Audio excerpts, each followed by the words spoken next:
कालीठू कंपिब कलिंग प्रथम थर आयोजित होउछि एथलेट महाकुंभ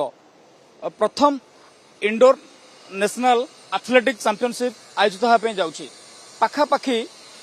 36 यूनिट जोगदेवे ता पूर्व आप देखुं ये हूँ से इंडोर मैदान जोटि कि बर्तमान प्रस्तुति शेष पर्यायर चली प्रथम थर जेहेतु भारत में आयोजित होनी ओडिशा होउछि first national indoor athletic championship एथिरे पाखापाखि देखिए आम जब हिसाब करवा 32 स्टेट एथिरे भाग नौछन्ति से भितर 4टी सर्विस रही टोटाल इवेंट रही 13टी ए सहित पाखापाखि 278 जन एथलेट भाग नौछन्ति तो से भितर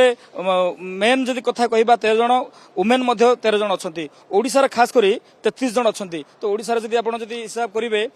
प्रतीक महाराणा अच्छा लालू प्रसाद भोई अच्छा प्रज्ञा अच्छा सहित अनिमेष खजूर अच्छा सहित अन्य देश तथा राज्य बाहर एथलेट भाग नौछन्ति ता पूर्व आप देखुं किभଳି भाव समरसा चली किसी समय पूर्व सांबादिक सम्मेलन होता जो भाव में ऑल इंडिया जो एएफआई पक्षर भित्तिभूमि को लेकर प्रशंसा करा कहीं प्रथम थर भारत में एभली इंफ्रास्ट्रक्चर डेवलपमेंट होती जहाँकि ओडिशा सरकार को धन्यवाद देते भित्तिभूमि को लेकर गोटे प्रशंसा कर जो भाव में आगक जेहेतु कॉमनवेल्थ अच्छी एशियन गेम्स अच्छी से ता पूर्व जिते ये गोटे मैच हो टूर्नामेंट हो चैंपियनशिप होती कोटि ना कोटि से गोटे एक्सपोजर मिल आम सीधा सड़क कथा जी अच्छा प्रतीक महाराणा अच्छा सहित कोच अच्छा प्रतिक्रिया ना प्रतीक केते एक्साइटेड अच्छा प्रथम थर पुणे भारत रोचे पुणी ओडिशा कलिंग स्टेडियम रोचे बहुत भल लगे फास्ट इंडोर ओडिशा का हो बहुत खुशी लगुच ये होम ग्राउंड भल लगे ये दौड़ा बेसी खुशी लगे जेहेतु आप 60 मीटर स्प्रिंट पे आप पार्टिसिपेट काली करेंगे केमती आपंकर चली प्रैक्टिस चली वार्म अप केमती चली सब तो भल चलती मोर कोच जी अच्छे शिवम सर भी भल से ट्रेनिंग दी इंडोर पे भल से प्रिपेरेसन कर आशा कर भल टाइमिंग जीव नुआ रेकर्ड होके गोल्ड मेडल आस गोल कौन अच्छे गोल्ड ना सिल्वर ना ब्रोंज रेकर्ड सहित गोल्ड मेडल आशा आगू कॉमनवेल्थ अच्छी बड़ बड़ चैंपियनशिप कौन लक्ष्य रखिंट एवं जूनियर वर्ल्ड जूनियर एशियन अच्छी से ट्रेनिंग चली से लक्ष्य अच्छे आपंकर इंस्पिरेशन किए ओडिशा जमी अमेय भाई अच्छा द्युति दीदी अच्छा समस्ते बोले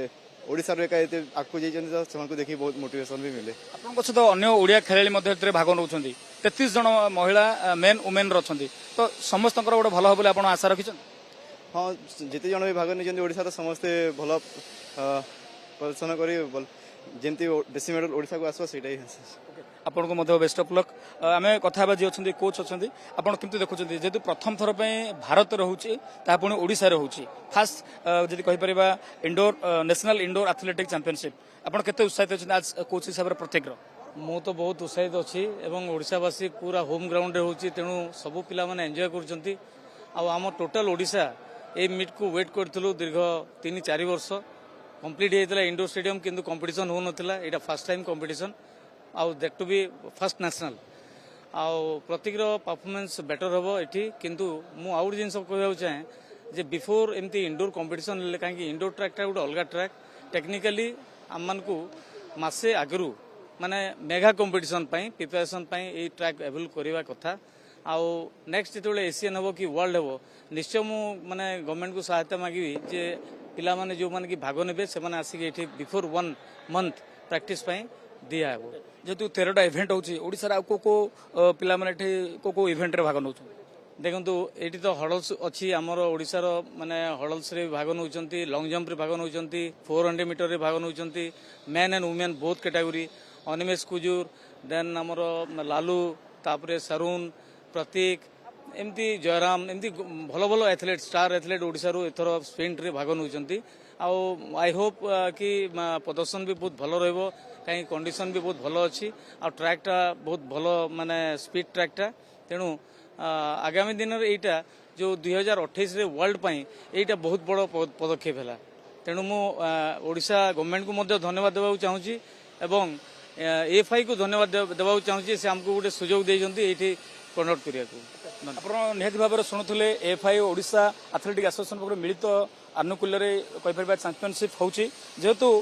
ଭିତ୍ତିଭୂମିକୁ ନେଇକରି ମଧ୍ୟ ଏଏଫଆଇ ର ପ୍ରେସିଡେଣ୍ଟ ଯିଏ ଅଛନ୍ତି ସେ ମଧ୍ୟ ଭୁରି ଭୁରି ପ୍ରଶଂସା କରୁଛନ୍ତି। ତ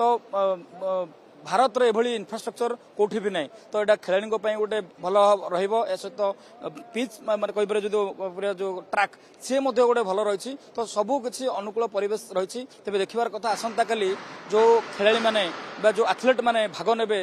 ଖାସ୍ କରି ଓଡ଼ିଶାର ଆଥଲେଟ୍ ମାନଙ୍କ ଉପରେ ମଧ୍ୟ ନଜର ରହିଛି କିଭଳି ସେମାନଙ୍କର ବେଷ୍ଟ ଦେବେ ଆଉ କହିପାରିବା ଓଡ଼ିଶା ପାଇଁ ଗୋଟେ ଭଲ ମେଡାଲ ଆଣିବେ। ଭୁବନେଶ୍ୱର ଭିଡ଼ିଓ ଜର୍ଣ୍ଣାଲିଷ୍ଟ ଓମକାରଙ୍କ ସହିତ ଅରୁଣ ସାହୁ, ଓଟିଭି।